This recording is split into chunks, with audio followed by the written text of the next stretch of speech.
नमस्कार दोस्तों। आज बात करते हैं संविधान के एक बहुत ही महत्वपूर्ण टॉपिक प्रस्तावना पर। तो प्रस्तावना के बारे में जानते हैं कि प्रस्तावना क्या है। तो प्रस्तावना है क्या? प्रस्तावना से तात्पर्य है कि संविधान का एक बहुत ही महत्वपूर्ण अंग है। कि संविधान का एक जब लेखन प्रारंभ हुआ तो उसके लिए उसकी पहले भूमिका का निर्माण करना था।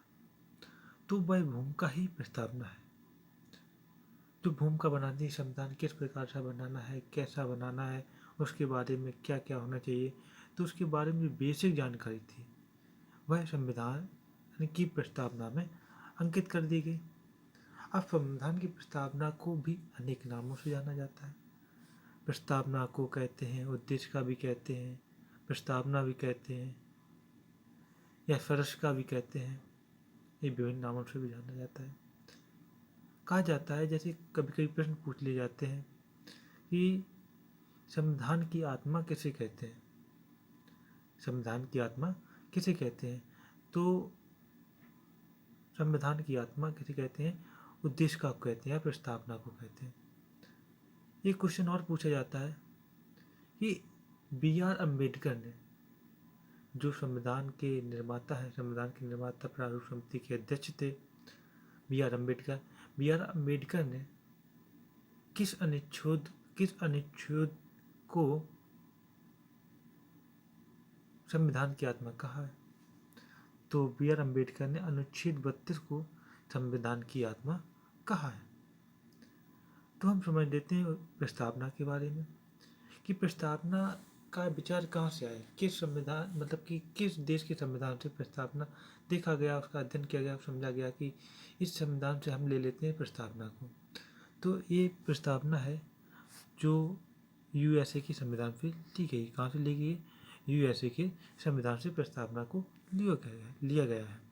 इसके बाद बताया जाए कि जो प्रस्तावना का जो लिखी कैसे जाए, मतलब कि लिखने का जो तरीका है कि प्रस्तावना कैसी होनी चाहिए, इसके बारे में जानकारी हमें मिलती है कि ऑस्ट्रेलिया से लिए मैंने कि प्रस्तावना का जो खाका होना चाहिए वो भारतीय ढांचा, जो भारतीय लेकिन किस प्रकार की होनी चाहिए वो हमने काफ़ी लिए ऑस्ट्रेलिया से। और लेकिन एक भारतीय संविधान में एक प्रस्तावना होनी चाहिए, ये बात हमने कहाँ सीखी है? ये सीखी है मैंने अमेरिकी संविधान से। ठीक है, इसके बाद में हम चलते हैं कि प्रस्तावना को एक बार हम अध्ययन कर लेते हैं।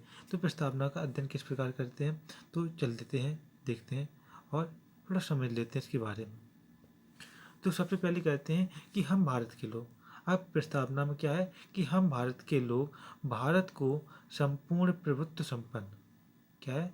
हम भारत के लोग भारत को संपूर्ण प्रभुत्व संपन्न समाजवादी, पंथ निरपेक्ष, लोकतंत्रात्मक गणराज्य बनाने के लिए तथा उसके समस्त नागरिकों को सामाजिक, आर्थिक और राजनीतिक न्याय, विचार, अभिव्यक्ति, विश्वास, धर्म और उपासना की स्वतंत्रता, प्रतिष्ठा और अवसर की समता प्राप्त कराने के लिए तथा उन सब में निहित व्यक्ति की गरिमा और राष्ट्र की एकता और अखंडता सुनिश्चित करने वाली बंधुता को बढ़ाने के लिए दृढ़ संकल्प होकर अपनी इस संविधान सभा में आज तारीख 26 नवंबर 1949 ईस्वी मिति मार्गशीर्ष शुक्ल सप्तमी संवत 2006 विक्रमी को एतत् द्वारा इस संविधान को अंगीकृत, अधिनियमित और आत्मसमर्पित करते हैं। तो दोस्तों, ये आपने देखा कि ये एक भारतीय संविधान की एक प्रस्तावना हो गई। अब दोस्तों देखा जाए तो इसके बारे में बेसिक जो क्वेश्चन बनते हैं कि जो भारतीय संविधान की प्रस्तावना है वो एक ही किस में लिखी गई है, एक ही पैराग्राफ में लिखी गई है। इसके अंतर्गत कितना है कि एक ही वाक्यांश में ये पूरी प्रस्तावना लिखी गई है। अब प्रस्तावना के बारे में जान लेते हैं। सबसे पहले लिए जाते हैं, अब आपने देखा कि जो इसकी जो प्रारंभिक के शब्द हैं, हम भारत के लोग, ये शब्द हैं, ये कहाँ से लिए गए? ये अमेरिकी संविधान से लिए गए। कहाँ से लिए गए? हम भारत के लोग। क्वेश्चन पूछा जाएगा आपसे कि हम भारत के लोग किस संविधान से लिए गए हैं, तो आपको बताना हो ये अमेरिकी संविधान से लिए गए हैं। इसके बाद चलते हैं कि भारत को संपूर्ण प्रभुत्व संपन्न, संपूर्ण प्रभुत्व संपन्न, संपूर्ण प्रभुत्व संपन्न से तात्पर्य क्या है, तो यहाँ तात्पर्य है कि संपूर्ण प्रभुत्व संपन्न से तात्पर्य है कि हम संपूर्ण संप्रभु हैं, मतलब कि हम अपने निर्णय स्वयं ले सकते हैं। तो इसका तात्पर्य यह है कि किसी निर्णय को करने के लिए हम खुद स्वयं जिम्मेदार हैं, या कोई भी निर्णय को हम स्वयं ले सकते हैं, या संप्रभु हम स्वयं हैं। इसके बाद ये है समाजवादी। अब समाजवाद से क्या तात्पर्य है, समाजवाद से तात्पर्य है कि समाजवाद होता क्या, कि समाजवाद से तात्पर्य किसी समाज में रहने वाले सबसे निम्नतम व्यक्ति, किसी समाज में रहने वाले सबसे निम्नतम व्यक्ति का अधिकतम विकास ही क्या कहलाता है, समाजवाद कहलाता है, समाजवादी कहलाता है। किसी सब आप देख लें कि किसी भी समाज में जो सबसे निम्नतम सबसे कमजोर व्यक्ति है, उसका अधिकतम से अधिकतम जो हम अगर विकास कर सकते हैं, तो हम किससे मतलब कि क्या कर रहे हैं, हम समाजवादी हैं, हम समाजवादी हैं। इसके बाद आता है पंथ निरपेक्ष। अब पंथ से तात्पर्य होता है, कभी पंथ से तात्पर्य होता है कि पंथ निरपेक्ष क्या होता है। अब पंथ से होता है किसी धर्म निरपेक्ष। यहाँ पर भारत का कोई राष्ट्रीय धर्म नहीं है। जिस प्रकार आप देख सकते हैं कि विभिन्न देशों का कोई ना कोई राष्ट्रीय धर्म होता है, जैसे किसी इस्लामिक कंट्री का धर्म इस्लाम होता है। तो यहाँ पे क्या है कि ये भारत एक धर्म निरपेक्ष राज्य, जो भारत है वो कैसा राज्य है, एक धर्मनिरपेक्ष देश है भाई, सॉरी देश है। तो यहाँ पे किसी एक धर्म को मान्यता प्रदान नहीं की गई है। इसके बाद आता है लोकतंत्रात्मक। कौन सा आता है, लोकतंत्र है। अब लोकतंत्र कौन सा होता है, लोकतंत्र से तात्पर्य ये होता है कि जहाँ की सरकार होती है वो जनता के द्वारा चुनी जाए। जो सरकार होती है, जो लोकतंत्र में क्या होता है कि जनता के द्वारा चुना हुआ शासन ही लोकतंत्र कहलाता है। ठीक है, तो यहाँ पर जो सरकारें होती हैं वो जनता के द्वारा चुनी जाती हैं। अब गणराज्य की बात करते हैं, तो गणराज्य किसे कहते हैं, तो गणराज्य से तात्पर्य है कि गणराज्य मतलब जो मुखिया होता है, किसी देश का मुखिया जब वहाँ की जनता के द्वारा अप्रत्यक्ष या प्रत्यक्ष रूप से चुना जाता है, तो उस राज्य को क्या कहते हैं, गणराज्य कहते हैं। जैसे आप देख सकते हैं कि यूके के एक एग्जाम्पल ले लेते हैं। यूके एक लोकतंत्रात्मक राज्य तो है, यूके एक लोकतंत्रात्मक देश तो है, लेकिन क्या वो गणराज्य नहीं, क्योंकि वहाँ पर गणराज्य के स्थान पर क्या है, एक राजतंत्रात्मक है। कैसा है, राजतंत्र है, वहाँ पे राजतंत्र है। कहाँ पे, यूके में कैसा है, एक राजतंत्र है, गणतंत्र नहीं है, लेकिन वहाँ पे लोकतंत्रात्मक व्यवस्था है। कहने का तात्पर्य यह है कि कोई भी देश लोकतंत्र तो हो सकता है, कि आवश्यक नहीं कि वह एक गणतंत्र भी होगा। इसके बाद अब आपको ये समझ लेते हैं। उसके बाद क्या है, आपको कभी कभी जो पूछ लेता है कि जो ये क्रम होता है, जो ये क्रम होता है, कभी कभी पूछा जाता है कि ये क्रम किस क्रम में है, इनको सजाइए। जैसे आपको दे देगा संपूर्ण प्रभुत्व संपन्न, समाजवादी, पंथ निरपेक्ष, ये शब्दों का क्रम सजाना होता है। तो आपको ये शब्दों का क्रम भी ध्यान में रखना हो। पहले कौन से थे कि हम भारत के लोग, के बाद यहाँ पे आते हैं संपूर्ण प्रभुत्व संपन्न, समाजवादी, पंथ निरपेक्ष, लोकतंत्रात्मक, गणराज्य। क्या होते हैं, हम शुरुआत के जो शुरू से याद करते हैं, हम भारत के लोग भारत को संपूर्ण प्रभुत्व संपन्न, समाजवादी, पंथ निरपेक्ष, लोकतंत्रात्मक, गणराज्य, ये हमको फ्रिक्वेंसी पांचों शब्दों को लर्न करना है। कौन से, संपूर्ण प्रभुत्व संपन्न, समाजवादी, पंथ निरपेक्ष, लोकतंत्रात्मक, गणराज्य, ये याद करने हैं। इसके बाद आते हैं नीचे की लाइन पे। नीचे की लाइन में क्या है, इसको समझते हैं कि अब यहाँ पे की गई है न्याय की बात। आप समझ सकते हैं इसमें न्याय, अंतिम शब्द क्या है, न्याय है। तो इसमें न्याय की बात की गई। अब कौन से न्याय की बात की गई है, कौन से न्याय की बात की गई, तो उसमें समझ लेते हैं। अब क्वेश्चन आपसे पूछा जाएगा कि भारतीय संविधान की प्रस्तावना में कितने न्याय की बात की गई है, कितने न्याय की बात की गई, तो भारतीय संविधान की प्रस्तावना में 3 प्रकार के न्याय की बात की गई। कितने न्याय की बात की गई, 3 न्याय की गई। कौन कौन से न्याय, सामाजिक न्याय, सॉरी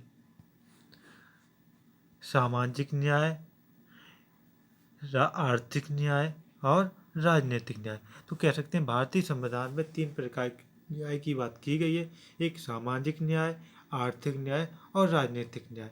आपको दे देगा धार्मिक न्याय, एक क्वेश्चन देगा आपको, जैसे भारतीय संविधान की उद्देशिका में निम्नलिखित में से किस न्याय की बात नहीं की गई है? तो वहाँ पे देगा सामाजिक न्याय, आर्थिक न्याय, राजनीतिक न्याय या धार्मिक न्याय। तो आपको क्या है, कौन सी न्याय की बात नहीं की गई? धार्मिक न्याय की बात नहीं की गई है। इसके बाद कितने न्याय की बात की गई? 3 न्याय होने चाहिए, सामाजिक न्याय, आर्थिक न्याय और राजनीतिक न्याय की बात की गई है। इसके बाद स्वतंत्रता, स्वतंत्रता कितनी दी गई? भारतीय संविधान में कितने प्रकार की स्वतंत्रता की बात कही गई? तो भारतीय संविधान में 5 प्रकार की स्वतंत्रता की बात की गई। कितने प्रकार की स्वतंत्रता की बात की गई? 5 प्रकार की स्वतंत्रता की बात की गई। कौन कौन स्वतंत्रता है? विचार, किसी को कोई भी विचार आ सकता है, तो उसे विचार करने के लिए वो स्वतंत्र है। कोई व्यक्ति किसी प्रकार के विचार को अपने विचार कर सकता है, सोच सकता है, तो क्या है, उसके लिए स्वतंत्र है। ये स्वतंत्रता है उसकी। अभिव्यक्ति की स्वतंत्रता, किसी चीज़ को अभिव्यक्त कर सकता है। कोई टीचर है तो टीचर पढ़ा सकता है, उसकी स्वतंत्रता है। कोई कलाकार है तो अपने कलाकार को प्रदर्शन कर सकता है, उसकी भी उसे अभिव्यक्ति की स्वतंत्रता प्रदान की गई है। इसके बाद विश्वास, आपका जो विश्वास है, विश्वास करने की स्वतंत्रता, आप किसमें विश्वास करते हैं, इसकी आपके पास पूर्णतः स्वतंत्रता है। भारतीय संविधान की अनुसार स्वतंत्रता है। और धर्म, आप किसी भी धर्म का अनुसरण कर सकते हैं। तो आप किसी भी धर्म का अनुसरण कर सकते हैं, किसी धर्म को आप मान सकते हैं और किसी धर्म को आप नहीं भी मान सकते, इसलिए आपके पास धर्म की स्वतंत्रता है।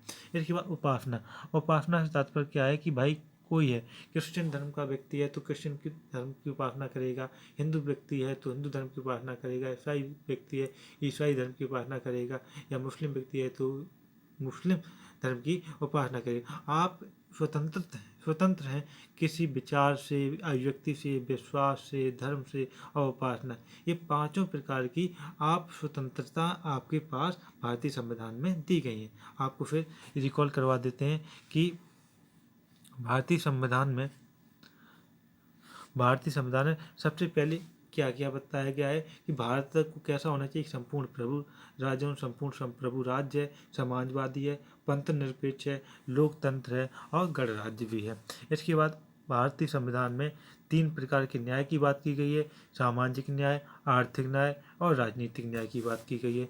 इसमें 5 प्रकार की स्वतंत्रता की बात की गई है, सामाजिक विचार की स्वतंत्रता, अभिव्यक्ति की स्वतंत्रता, विश्वास की स्वतंत्रता, धर्म की स्वतंत्रता और उपासना की स्वतंत्रता। चलते हैं आगे देखते हैं।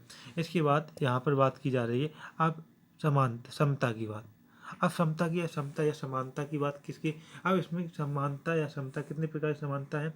इसमें 2 प्रकार की समानता की बात की जा रही है। कितने प्रकार की समानता की बात की रही? प्रतिष्ठा की समानता और अवसर की समानता। भाई किसी की व्यक्ति की प्रतिष्ठा की समान समान प्रतिष्ठा होनी चाहिए और किसी व्यक्ति को अवसर भी समान देना चाहिए। भाई किसी व्यक्ति का किसी सेवा में चयन होना है तो उसे अवसर भी समान प्रकार से दिए जाने चाहिए। ये अवसर की समानता और प्रतिष्ठा की समानता की 2 प्रकार की समानता की बात कही गई है भारतीय संविधान में। इसके आगे चलते हैं और समझते हैं। तथा उन सब में निहित व्यक्तियों की गरिमा, उनमें निहित सभी व्यक्तियों की गरिमा, राष्ट्र की एकता और अखंडता की भी बात की गई कि भाई हमको इसमें सब कुछ मैंने दे दिया है, अब उसके लिए आपको राष्ट्र की एकता और अखंडता को भी सुनिश्चित करना है और बंधुता बढ़ाना है। क्या कराना है? बंधुता बढ़ाना है। ठीक है, इसके बढ़ाने के लिए दृढ़ संकल्प होकर हम कब, अब ये 26 नवंबर को क्या हुआ था, ये संविधान सभा ने सभी व्यक्तियों ने हस्ताक्षर किए थे और उसी दिन क्या किया गया था, संविधान को अंगीकृत किया गया था, या कहा जाए अंगीकृत किया गया था, या अधिनियमित किया गया था, या आत्मसमर्पित कर दिया गया था। कब कर दिया गया था? 26 नवंबर 1949 को। इसमें इसमें जो विक्रमी कैलेंडर है उसके माध्यम की भी डेट दी गई कि मार्गशीर्ष शुक्ल सप्तमी संवत 2006 के अनुसार। अब आपको बता दें जो प्रस्तावना है, प्रस्तावना में क्या है? प्रस्तावना में प्रमुख 3 संशोधन भी किए गए। तो सबसे पहले केस पहुंचा था, एक था बेरूवाड़ी का केस। बेरूवाड़ी का केस पहुंचा था 1960 में। 1960 में बेरूवाड़ी का केस पहुंचा।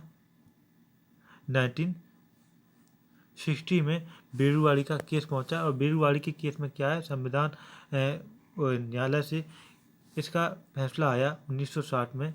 क्या आया बेरूवाड़ी के मामले में? इसमें फैसला आया कि जो प्रस्तावना है वो संविधान का अभिन्न हिस्सा है। क्या है, अभिन्न अंग तो है नहीं, सॉरी, ये इसमें फैसला आया कि जो प्रस्तावना है वो संविधान का अभिन्न अंग है, नहीं है। क्या फैसला आया कि जो प्रस्तावना है वो संविधान का अभिन्न अंग नहीं है। क्या है, प्रस्तावना संविधान का अभिन्न अंग नहीं है।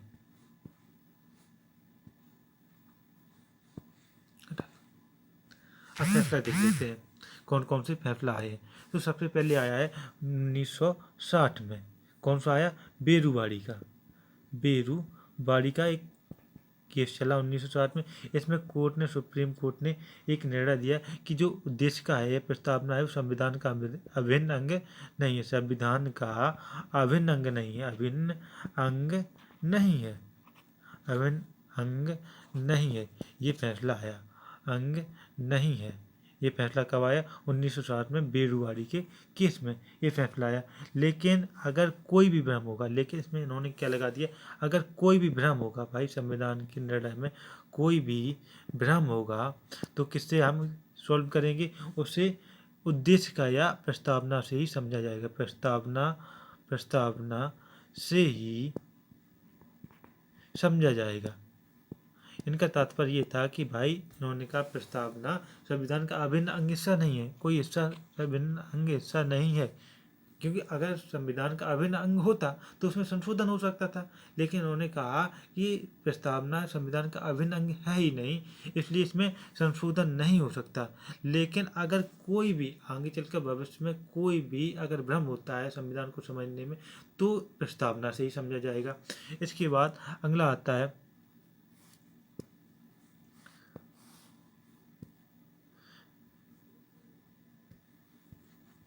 इसके बाद अगला समझ लेते हैं,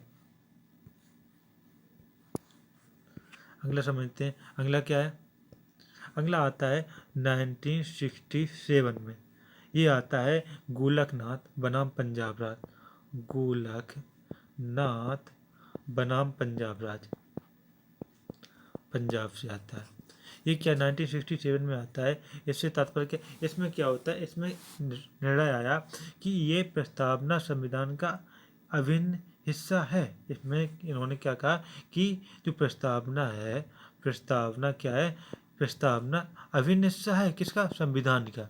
उसमें क्या था, अभिन्न हिस्सा नहीं है। बेरुवाड़ी में 1960 में कहा गया था कि अभिन्न हिस्सा नहीं है, लेकिन उन्होंने क्या कहा 1967 में, जब 1967 में आया कौन सा, गोलकनाथ बनाम पंजाब में, इन्होंने कहा कि भाई प्रस्तावना है ये संविधान का अभिन्न हिस्सा है, लेकिन इसमें संशोधन नहीं हो सकता। इन्होंने कहा क्या, लेकिन इसमें क्या हो नहीं सकता है, इसमें संशोधन नहीं हो सकता। इन्होंने कहा कि लेकिन संशोधन नहीं हो सकता, क्या नहीं हो सकता, संशोधन नहीं हो सकता, ये बात इन्होंने नहीं हो सकता, ये बात इन्होंने कह दी। लेकिन इसके बाद सबसे महत्वपूर्ण एक जो इसके बाद केस चला वो बहुत ही महत्वपूर्ण है और पूछा भी जाता है, केशवानंद भारती बनाम केरल राज्य। यह है केशवानंद भारती, केशवानंद भारतीय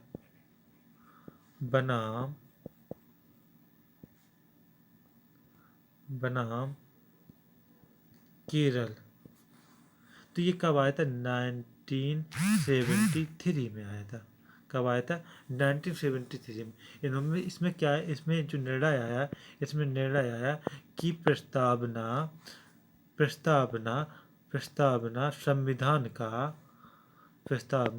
संविधान का अभिन्न अंग है, संविधान का अभिन्न अंग है, अभिन्न अंग है, लेकिन इसमें संशोधन भी हो सकता है। क्या कहा इन्होंने कि इसमें संशोधन भी हो सकता है, संशोधन भी हो सकता है, लेकिन मूल ढांचा परिवर्तन नहीं होना चाहिए। क्या, मूल ढांचा परिवर्तित नहीं होना चाहिए। उन्होंने कहा कि संविधान का अभिन्न हिस्सा है भाई, प्रस्तावना की अलग से नहीं है, प्रस्तावना संविधान का अंग अभिन्न हिस्सा है। लेकिन इसमें क्या है, इसमें संशोधन भी कर सकते हैं, लेकिन क्या करना चाहिए, लेकिन इसका जो मूल ढांचा है, इसका जो मूल ढांचा है वह परिवर्तित नहीं होना चाहिए। क्या नहीं होना चाहिए, जो इसका मूल ढांचा है वह परिवर्तित नहीं होना चाहिए। इसमें मूल ढांचा को परिवर्तित न होने की बात कही गई। इसमें संशोधन तो कर सकते हो, इसमें संशोधन कर सकते हो, लेकिन इसका जो मूल ढांचा है, इसका जो मूल ढांचा है उसे आप परिवर्तित नहीं कर सकते, मूल ढांचा को परिवर्तित नहीं कर सकते। इसी को देखते हुए सन 1942 में, कब, सन 1976 में 42वां संविधान संशोधन होता है। 1976 में, कब, 1976 में 42वां संविधान संशोधन हो 42वां संविधान संशोधन होता है। इसमें क्या कहा गया कि इसमें 3 शब्द जोड़े गए। प्रस्तावना में कितने शब्द जोड़े गए? प्रस्तावना में 3 शब्द जोड़े गए। वो 3 शब्द कौन कौन से हैं? एक तो शब्द था समाजवादी, पंथ निरपेक्ष। सबसे पहला शब्द था समाजवादी, समाजवादी। दूसरा था पंथ निरपेक्ष, पंथ निरपेक्ष, समाजवादी, पंथ निरपेक्ष,